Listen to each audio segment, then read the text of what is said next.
Hello, Queensway parents. Before last week's meeting of Parents Club, many of you came to me saying, I would love to go to the meeting, but I can't for whatever reason.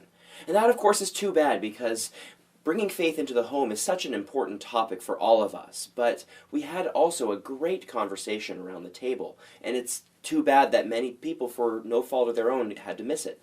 So I decided to do a recap video to give you a taste of what we talked about.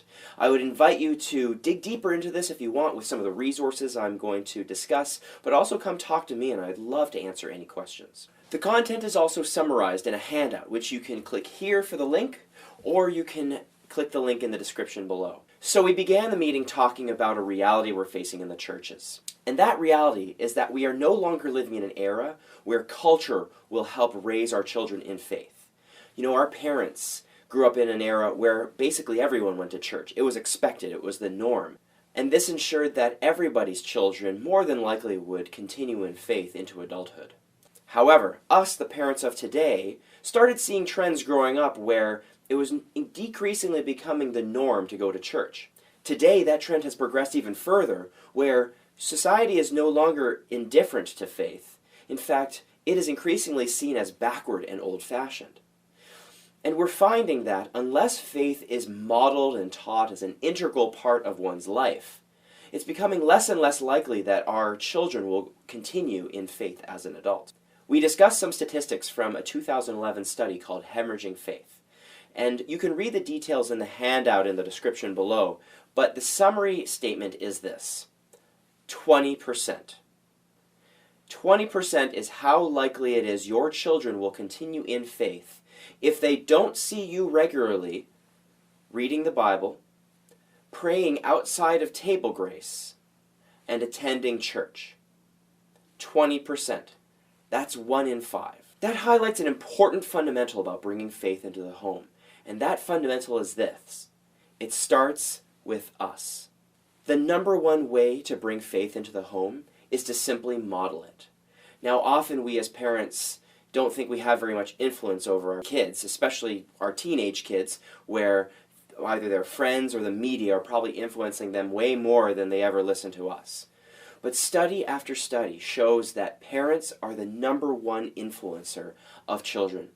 This doesn't even matter if parents are particularly good parents or particularly attentive parents.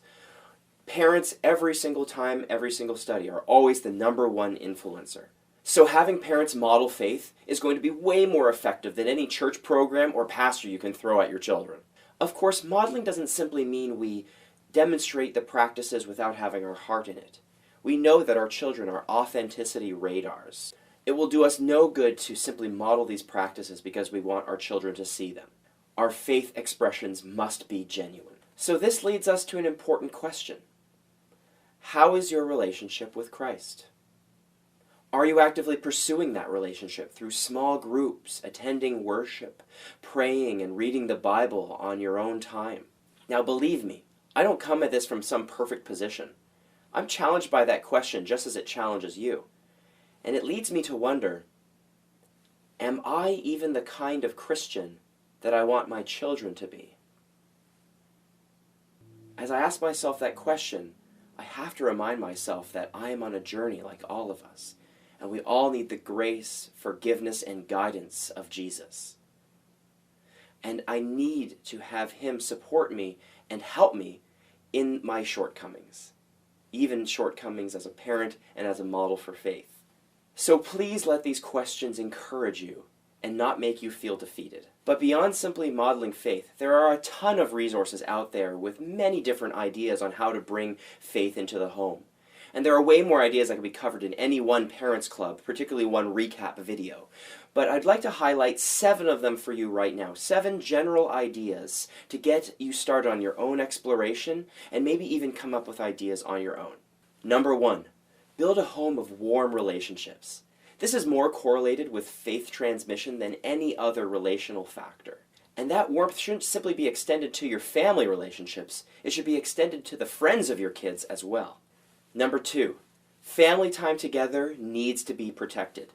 You don't need quantity of time, you don't need quality time. What you need is quantity of quality time, both planned and spontaneous.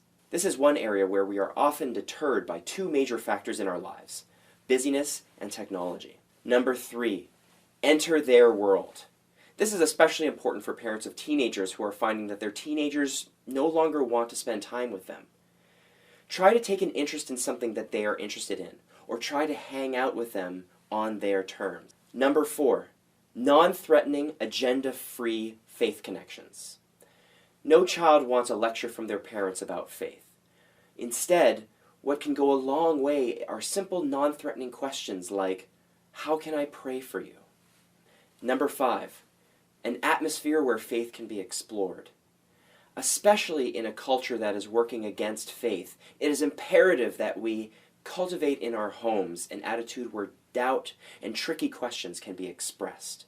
Black and white answers and simplistic platitudes will not give them what they need to prepare for the challenges that the world is going to bring on their faith. Number 6, serve together. Find some sort of local service project or international missions trip and go together as a family. Not only does this give you family time, but it adds a certain tangibility to faith that is so necessary for faith to grow in our culture today. And finally, number 7, be proactive about transitions. Research shows us that faith falls off most drastically in the transitions in children's lives, particularly the transition from children's ministry to junior high to senior high, and senior high to university or college. This is a place where the church has a very big role to help smooth the transitions, but a particularly proactive parent can also go a long way. That's all for me. I hope that was short and sweet enough. I'm going to end this video with a list of resources that were helpful for making this video and other general resources that are going to be useful for you as a parent. I do hope to see you at our next meeting, April 5th, where we'll be talking about the very important topic of bullying. Peace.